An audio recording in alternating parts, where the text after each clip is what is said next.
கொத்தமல்லி வறுத்துக்கலாம். இப்போ என்ன வறுத்துட்டு இருக்க? அரிசி, புழுங்கல் அரிசி. புழுங்கல் அரிசி பொரிஞ்சு வரணும். கொஞ்சம் கூட தீயாம ஒரே மாதிரி எல்லாருக்கும். பாருங்க இப்போ எப்படி வந்துருக்குங்க. கடலைப்பருப்பு இப்போ போட்டு போங்க. கடலைப்பருப்பு எப்படி இருக்குது, முன்ன இருந்ததுக்கும் இப்போ இருக்கிறதுக்கும் எப்படி இருக்குதுங்க. மசாலா செலவு பருப்பா அதுக்குள்ளே வாசம் வந்துட்டு அதுக்குள்ளே. அடுத்து என்ன போட்டிருக்கு? சீரகம். இங்கே பக்கம் பாருங்க.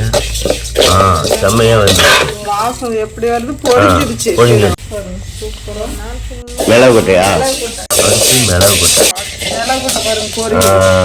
பொரியுது. வெந்தயம். வெந்தயம் பக்குவமா வறுக்கணும். வாசம் வரும்போதெல்லாம் எடுத்துக்கணும். இல்லைன்னாக்க கப்பு வந்துடும். கடுகு வச்சுட்டு. Okay okay. அடுத்து கறிவேப்பிலை.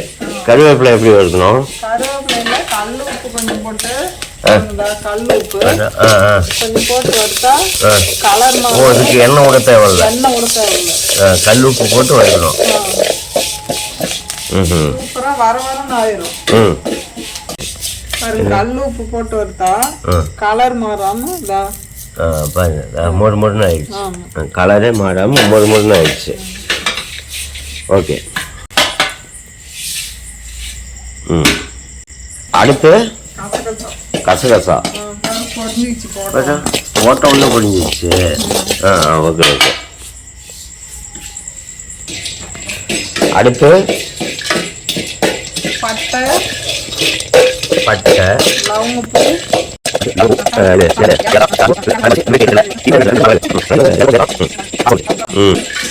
எல்லா பூவும் ஒன்றா போட்டு வறுத்தெடுத்துருக்கு.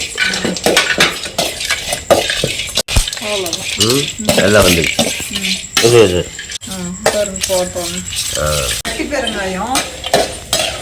அடுத்து கட்டி பெருங்காயம் எண்ணெயை ஊற்றி அதில் போடணும். போட்டு பொரிச்சு எடுக்கணும். வறுத்தெடுத்தாச்சு பெருங்காயம். பாருங்க, கருவேப்பிலை, அரிசி, கொத்தமல்லி, இதில் ஒரு 10 ஐட்டம் எல்லாம் வறுத்தெடுத்தாச்சு.